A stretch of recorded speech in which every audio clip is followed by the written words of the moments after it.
¿Qué es la tos aguda? El diagnóstico diferencial y cuál es el manejo. Ok, vamos a ver. La epidemiología de la tos. Para nosotros como pediatras es una locura la tos. Cuando nos llega a nosotros, los neumólogos, ya ha pasado por absolutamente todo el mundo, el paciente. Y muy simpático, porque generalmente nos llega ya a las 3, 4 semanas y ya se curó la tos. Y nosotros simple y sencillamente lo vimos y los papás le dicen, bueno, como mágico, usted solo me revisó y se curó. Entonces uno, bien, pero bueno, entonces vamos a hablar un poquito de esta parte de la tos. Bueno, es una causa de estrés para los papás, es una causa terrible el oír a un niño toser, entonces los papás se angustian, no saben qué hacer, consultan a todo el momento, consultan y ojalá a veces, como decimos nosotros en Costa Rica, es una mamá intensa, ¿verdad? Entonces a las 3 de la mañana tosió 3 veces y eso me acuerdo de una paciente que tuve la semana pasada, que la vi el sábado pasado. Entonces la mamá me mandó el video del sábado en la noche, del domingo en la mañana, del domingo al mediodía y del lunes en la mañana, y por dicha el martes me dijo, doctora, está bien. Ya después de 10 videos yo decía, qué dicha que mejoró. Entonces, pero ahora como estamos en eso, nosotros, o sea, es una intensidad para el papá, pero para nosotros como médicos también, ¿verdad? Es una de las causas también de mayor consulta en los servicios de emergencias, pero que tenemos que recordar que obviamente que los niños pueden toser, y en esto sí, pueden toser 3 semanas, 1 de cada 10 niños después de una infección respiratoria. Entonces, obviamente, ¿qué es la tos? Pues la tos en sí es un reflejo, ¿verdad? Es un reflejo en donde vamos a tener que hay un control voluntario, y esta es una parte importante, y una parte de un control involuntario, y que existen receptores de la tos, como ahora vamos a ver, en diferentes partes de nuestro organismo, y sobre todo que van a reaccionar ante los cambios bruscos de temperatura, el estrés químico y ante el estrés mecánico. En donde vamos a tener que en la parte de la tos hay una vibración a nivel de las grandes vías aéreas, ¿verdad? De las estructuras, hay un flujo turbulento y también cuando hay moco, obviamente vamos a tener el cuadro de tos. Este es un esquema muy bonito que está publicado en los archivos bronconeumológicos en el 2014, ¿verdad? En el cual tenemos, como decíamos, los receptores, hay estímulos que viajan a través de las fibras C pulmonares o de las fibras C bronquiales, llegan al centro de la tos, nosotros hacemos una inspiración profunda, tenemos un cierre de la glotis, la contracción de los músculos respiratorios, la apertura de la glotis y la expulsión del aire. Esto nos va a llevar a la tos, donde hay una vía aferente y por el otro lado una vía eferente. Entonces esto es como rápidamente el reflejo de la tos. ¿Y de qué es lo que nos va a proteger el reflejo de la tos? Del atragantamiento. Eso es de lo que nos protege. Y entonces simple y sencillamente también si tenemos dificultad respiratoria o estamos obstruidos, por ejemplo, con el niño asmático, vamos a tener ese problema. Entonces, donde vamos a tener que hay una parte del sistema nervioso central y hay una parte pulmonar, donde tenemos acción a nivel del diafragma, vamos a tener mecanorreceptores, vamos a tener aquí a nivel también de la corteza y la médula oblongada, pues los receptores también de la tos y que reciben información del pulmón o de las vías aéreas superiores.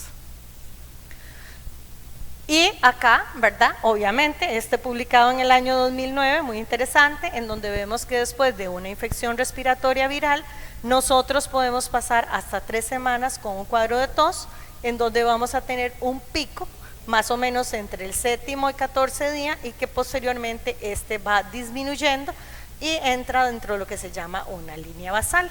Pero estas 3 semanas muchas veces es un caos para la familia porque piensa que va a seguir con tos por el resto de su vida.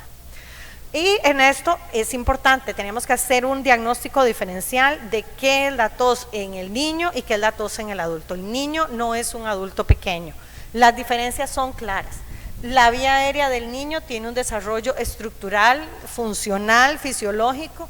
No es lo mismo la tos en un neonato que la tos en un niño de 1 año y 3 meses, que la tos en un niño de 8 años o en un niño de 12. Entonces esto es importante por la maduración, la cantidad de alveolos el sistema nervioso, también el sistema inmune, recordemos la memoria, ¿verdad? Obviamente que el sistema inmune va a ser mucho mejor después de los 4 años y que el niño está expuesto a mayor cantidad de infecciones respiratorias. Y es interesante, en pediatría obviamente el impacto de la polución es muchísimo más alto.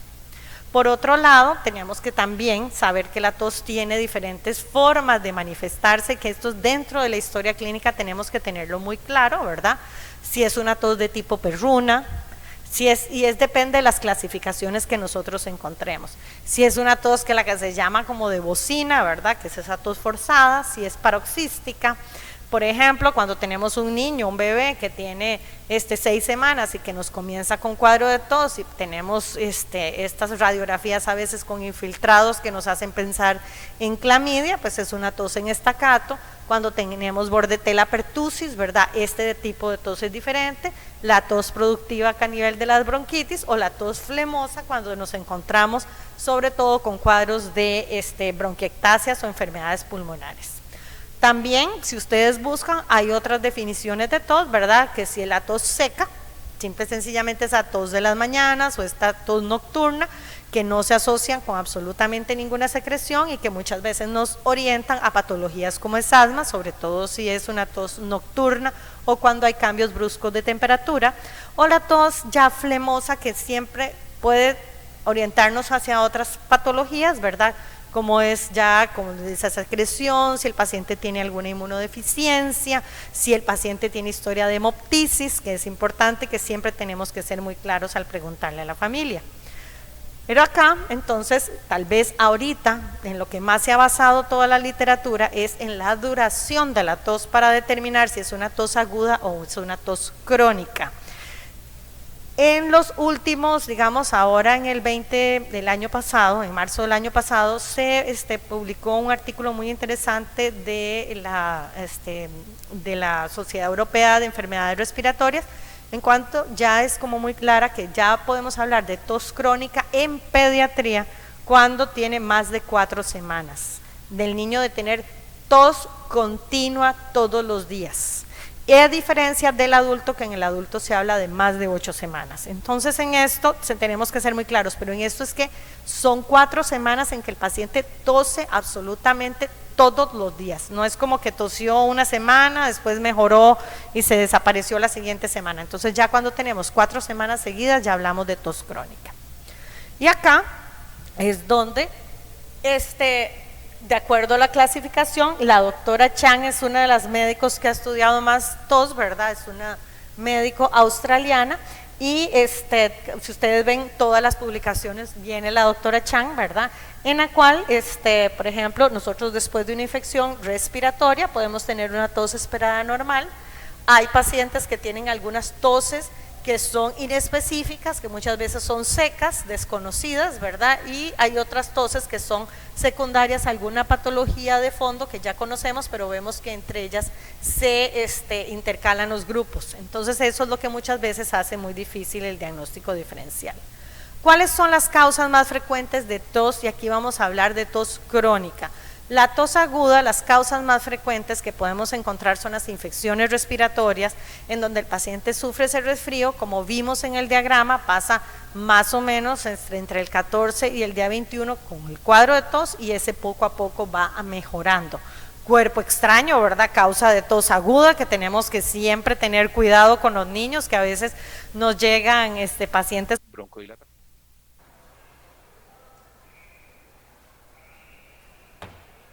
Para nosotros poder continuar con nuestra conferencia y a la misma vez con el tiempo, excúsenos que tuvimos que cortarla, y darle la gracia a la Casa de Industria, a Glasson Smith Clanbich. Vamos entonces a darle continuidad y nos vamos a estar con la doctora Lidiana Ávila de Benedetti. La doctora Liliana es especialista en neumología pediátrica de la Universidad de Costa Rica, especialista en pediatría en la Universidad de Costa Rica, es coordinadora de posgrado de pediatría Es miembro del Comité de Posgrado de Neumología Pediátrica. Actualmente jefatura del Departamento de Medicina en el Hospital Nacional de Niños. Es profesora de posgrado de pediatría del 2011 a la fecha. Es tutora de proyectos de posgrados y de graduación de residencia médica y es médica actual en el Hospital Nacional de Niños. Con ustedes el título va a ser Esteroides Inhalados con la doctora Lidiana.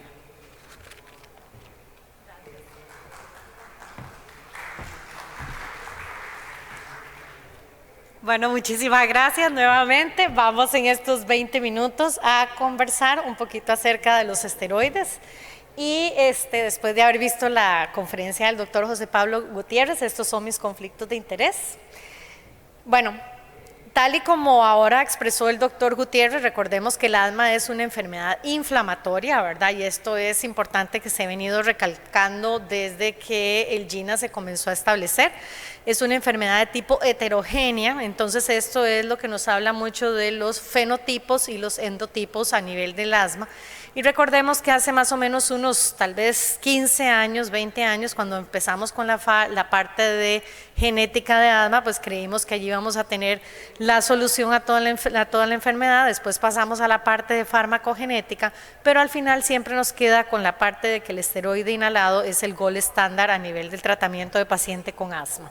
Y sobre todo porque se caracteriza esta enfermedad por la parte de la inflamación a nivel de la vía aérea, en donde vamos a tener la liberación de todas las sustancias como son los eosinófilos, vamos a tener mastocitos y la gran liberación de citoquinas que tenemos. Realmente el asma es una enfermedad que es prevalente a nivel mundial, sin embargo, ¿qué es lo que se ha visto en la actualidad? Es que esta enfermedad está alcanzando un platón. Y esto se piensa que es porque se hace un diagnóstico temprano, pero también porque todos los países hemos tomado las diferentes medidas e hemos iniciado los tratamientos de estos niños en una forma adecuada. Dentro de poco, bueno, no dentro de poco, ya salió publicado uno de los últimos estudios, ¿verdad?, con las prevalencias a nivel mundial y se ha visto que en algunos países la enfermedad viene con una disminución. Entonces es obviamente dado todas las políticas de salud que se han tenido, ¿verdad?, y el control a nivel de los efectos secundarios. Como decíamos, al ver en la enfermedad como una inflamación crónica, entonces tal y como expresó y lo vieron anteriormente el doctor Gutiérrez, hay un problema en algún grupo de pacientes en que vamos a tener un remodelamiento de la vía aérea, pero esto también es importante porque de acuerdo a la edad también es la manifestación de la enfermedad. No todos los pacientes llegan a tener remodelamiento de la vía aérea. Sin embargo, sí se ha visto, por ejemplo, que a nivel de pediatría, si yo no tengo un control temprano, estos pacientes en edades adultas me llegan a fumar, pueden llegar a desarrollar enfermedad pulmonar obstructiva crónica y como hemos visto hay diferentes cambios en los adultos realmente en donde están tomando en cuenta la función pulmonar de nuestros pacientes. Incluso nosotros actualmente tenemos que preguntarnos qué sucederá con estos niños que nosotros tenemos ahora de viabilidades a nivel de los países que son de nacimiento de 25 semanas de edad gestacional y que nosotros sabemos que tienen funciones pulmonares que van a persistir alteradas. ¿Qué pasará con ellos posteriormente si estos niños llegan a fumar? Sí es cierto que actualmente existen estudios con los prematuros, pero eran con viabilidades entre los 30, 33 semanas, pero ahora vemos que ha bajado. En esto obviamente vamos a tener cambios estructurales importantes, ¿verdad?, donde tenemos un desprendimiento a nivel epitelial, vamos a tener la fibrosis también, y cambios en el paciente. Recordemos que hay una asociación, y tal y como se dijo con anterioridad, importante entre la percepción del paciente y la patología en sí. Este es el estudio que se realizó, el estudio INSPIRE, que se hizo en 3.415 pacientes, a los cuales no se les pasó AZT, se les pasó otro cuestionario, y entonces en esto podemos ver que los pacientes todos tenían una percepción de que estaban bien de la patología, ¿verdad?, que estaban bien controlados, pero estos pacientes cuando llega y se revisa realmente si tenían un adecuado control, nos encontramos que no. Por ejemplo, en el grupo con asma mal controlado vemos que el 55% de los pacientes tenían un control que decían que estaba relativamente bien y el 51% de ellos estaba mal. Entonces en esto tenemos que tener también Cuidado con la percepción del paciente.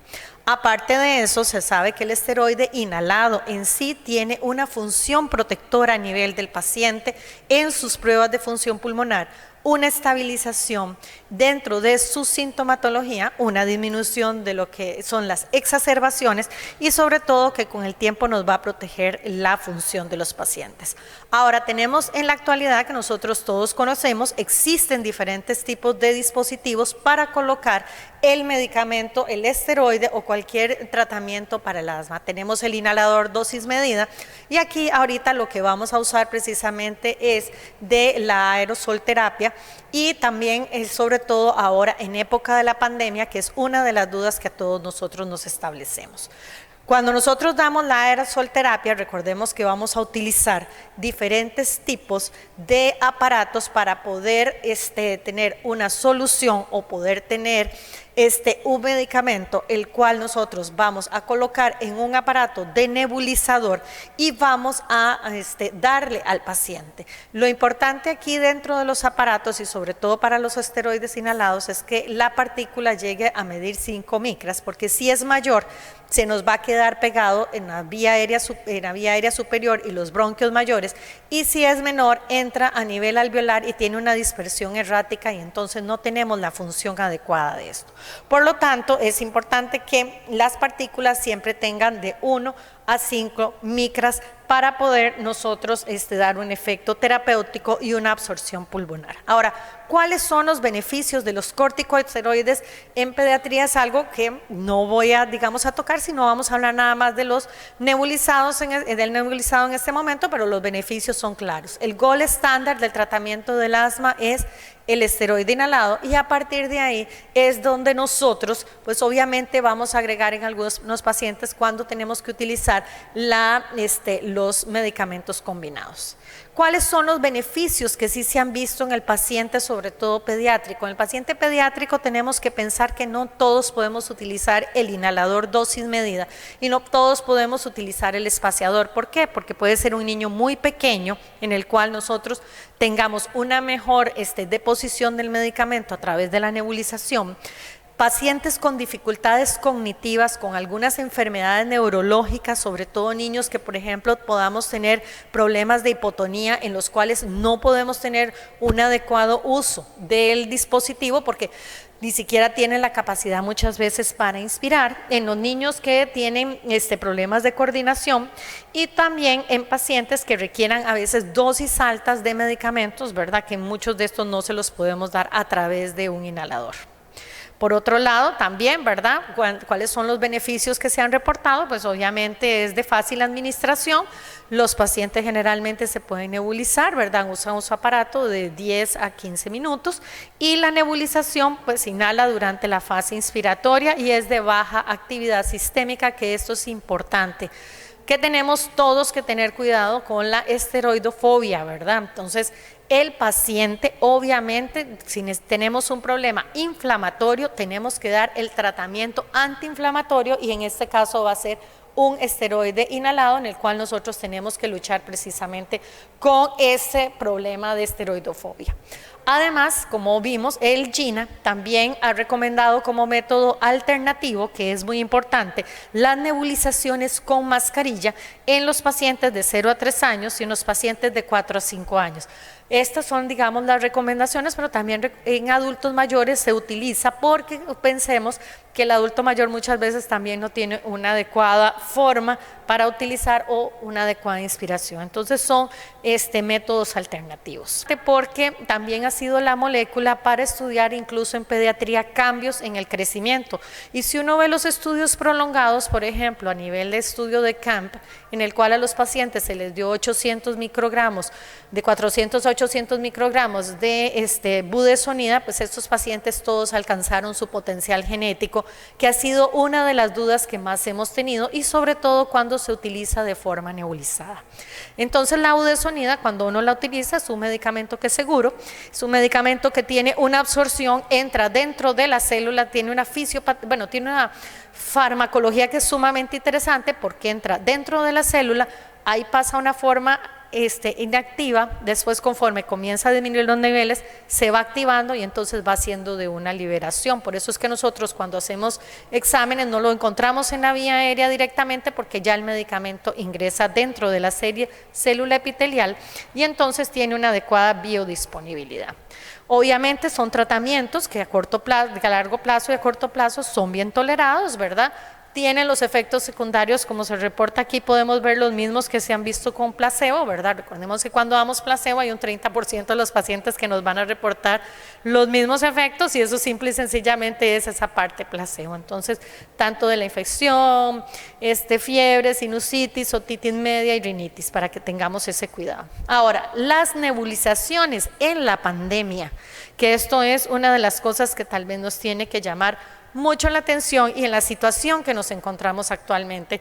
Cuando empezamos la pandemia, como no teníamos el conocimiento claro de lo que sucedía y todavía no sabíamos cuál era realmente la transmisión, obviamente todo lo que fue tratamiento nebulizado se echó para atrás. Y esto con recomendaciones de todo lado, ¿verdad? Todas las guías las pudimos observar. Entonces las guías recomendaban no nebulicemos, solo utilicemos inhalador dosis medida. Pero ¿qué es lo que sucedió? Y son los últimos reportes que se han tenido tal vez en los últimos 6 meses, es que muchos pacientes lamentablemente se quedaron sin sus tratamientos.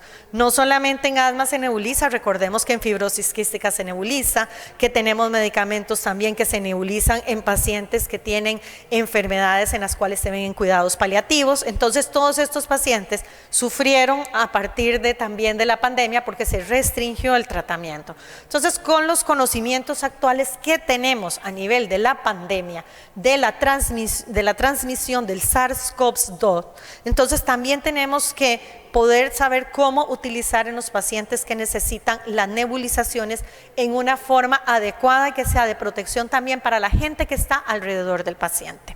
Entonces digamos que es importante que el SARS-CoV-2, ¿verdad?, no ha demostrado tanto como, digamos, otros virus, obviamente se encuentra a nivel de la vía aérea, ¿verdad?, pero no se sostiene tanto, eso sí se sabe, por ejemplo, como virus respiratorio sincitial, que si yo tengo un virus respiratorio sincitial, estornudo y pongo la mano, 6 o 8 horas todavía el virus respiratorio sincitial se encuentra ahí. Entonces, esos son, digamos, algunas de las cosas.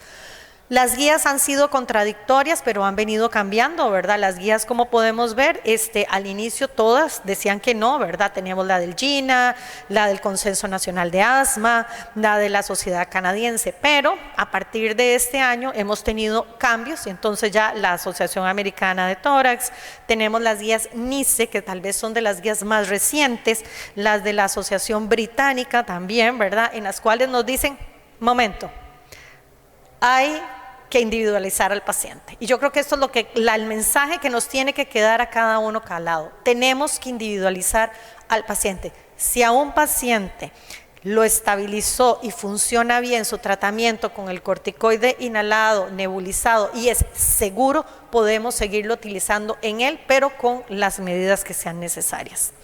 Este es un consenso que se hizo en el año 2021, muy interesante, ¿verdad? En donde hubo 11 expertos, son medidas basadas en expertos, eso sí tenemos que tenerlo en cuenta, ¿verdad? En donde se hizo una revisión de toda la literatura, se revisaron todos los que fueron los cuestionarios y las validaciones, y se revisó también la parte a nivel de pediatría, es un consenso para pediatría.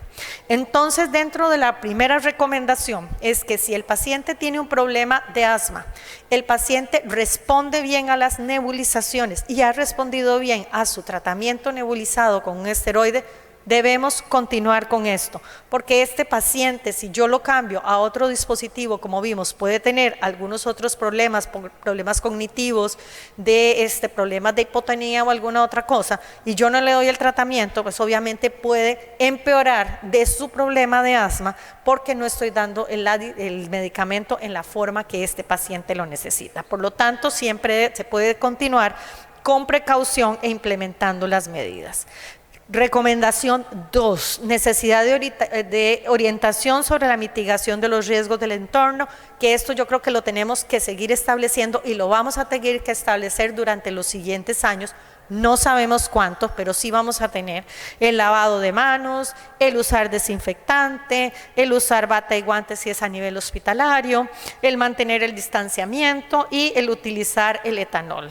La recomendación 3 para las medidas de seguridad propias en el entorno en el momento en que se realiza la nebulización. El tipo de habitación, ojalá que sea una habitación bien ventilada, que tenga, ¿cómo se llama? Si el paciente tiene COVID, pues obviamente tengo que usar toda la protección para este paciente si yo lo tengo en mi casa. Si es a nivel hospitalario, se verá si utiliza el inhalador dosis medida, pero si yo lo tengo que nebulizar con todas las barreras, ¿verdad? Y el cuidado a nivel de los nebulizadores. Importante, ¿verdad?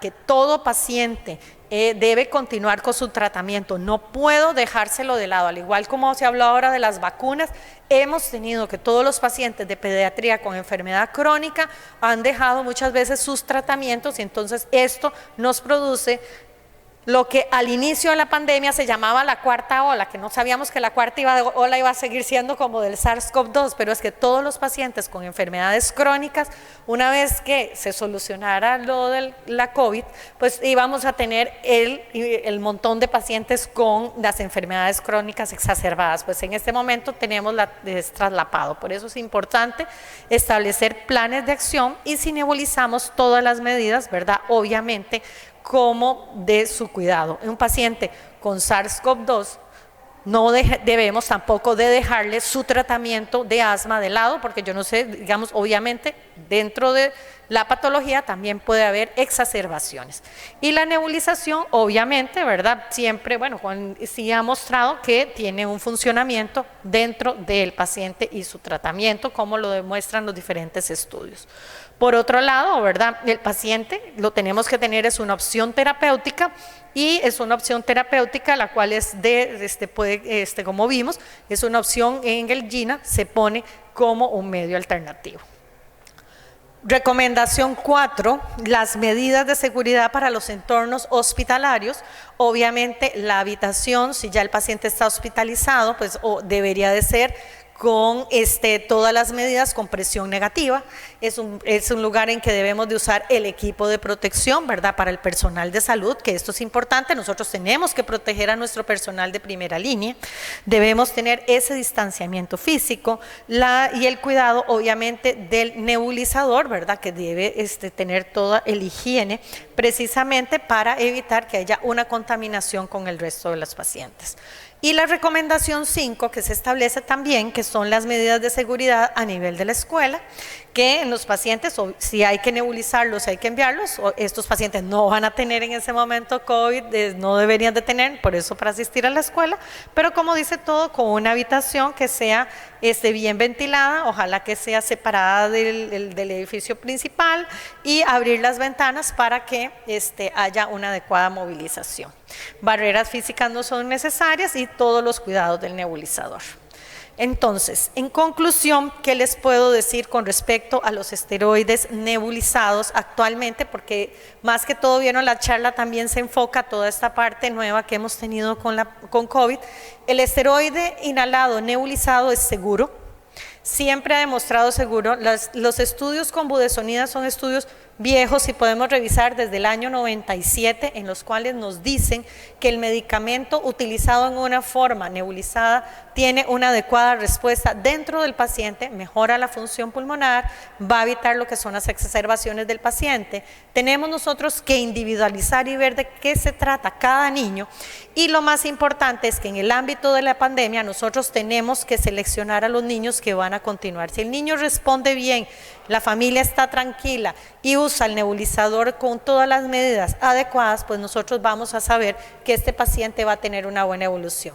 Cosas buenas en la actualidad, obviamente, que ya como vimos la vacunación está bajando, ¿verdad? Nuestros grupos etarios que son los que nos preocupan, entonces, y ya sabemos que el estudio para los niños menores de 5 años, los estudios están corriendo, entonces que por lo menos ya de 5 años en adelante ya vamos a tener a la población vacunada. tener un control, pero sobre todo, como les decía, individualizar al paciente.